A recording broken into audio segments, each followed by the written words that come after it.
আসসালামু আলাইকুম, BD sports টিভিতে আপনাকে স্বাগতম।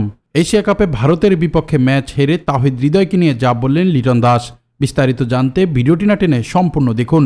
এশিয়া কাপের সুপার ফোরের গুরুত্বপূর্ণ ম্যাচে টসে হেরে প্রথমে ব্যাট করে ভারত। টুর্নামেন্টের শুরু থেকে অপরাজয় ভারত। আজ ব্যাটিংয়ে নেমে ইনিংসের শুরুতে বেশ চাপে ছিল বাংলাদেশের বিপক্ষে। 3 ওভারে ভারতের লাগাম টেনে ধরে বাংলাদেশ ক্রিকেট দল।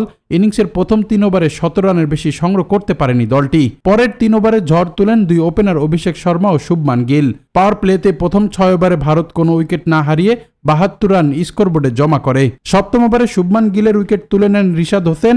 এরপর নবম ওভারে বোলিংয়ে এসে রিশাদ ফেরান নতুন ব্যাটার শিবম দুবেকে। 11.1 ওভারে দলীয় 114 রানে আউট হয়ে ফেরেন অভিষেক শর্মা। তার আগে সর্বোচ্চ খেলেন ইনিংস সেরা ব্যাটার। 37 বলে 6-4 আর 5 ছক্কার সাহায্যে 75 রান খেলেন অভিষেক শর্মা। তাকে রান আউটের ফাঁদে ফেলেন মোস্তাফিজ। অভিষেক শর্মা আউট হওয়ার পর রানের গতি কমে যায় ভারতের। বাকি ব্যাটাররা নিয়মিত বিরতিতে উইকেট হারায়। শেষ দিকে হার্দিক পান্ডিয়া 29 বলে 39 রান করেন। এতে নির্ধারিত 20 ওভারে 6 উইকেট হারিয়ে 168 রান করতে পারে টিম ভারত। জবাবে দ্বিতীয় ইনিংসে জয়ের লক্ষ্যে ব্যাট করতে নেমে দলীয় 1 রানে ফেরেন তানজিদ তামিম। পারভেজ হোসেন ইমনও দেখে খেললেও দলীয় 46 রানে ফেরেন ব্যক্তিগত 21 রান করে।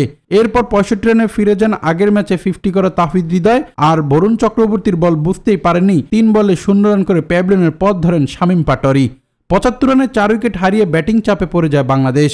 87 রানে রান আউটের ফাঁদে পড়ে আউট হন জাকের আলী।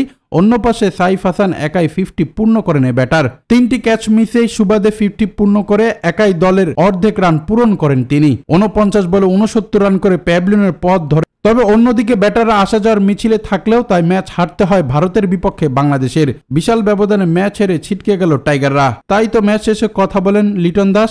তিনি জানান, তাওহিদ হৃদয় ভালো করতে পারলে আজকে ম্যাচটা আমাদের কাছেই ছিল। 170 রান, যেটা আমরা আগের ম্যাচ শ্রীলঙ্কার বিপক্ষে চেস করে জিতেছি। তবে ভারতের বিপক্ষে পারলাম না, কারণ আমাদের উইকেট ছিল না। অন্যদিকে সাইফ হাসান একাই দলের রান সংগ্রহ করেছে, তাকে কৃতিত্ব দিলেন লিটন দাস। এবং পরবর্তী ম্যাচ পাকিস্তানের বিপক্ষে আগামীকাল, সেই ম্যাচে জয় নিয়ে ফাইনাল খেলতে চায় বাংলাদেশ। দর্শক, এই ছিল খেলাধুলার আপডেট। পরবর্তী আপডেট সবার আগে পেতে চ্যানেলটি সাবস্ক্রাইব করে সঙ্গেই থাকুন।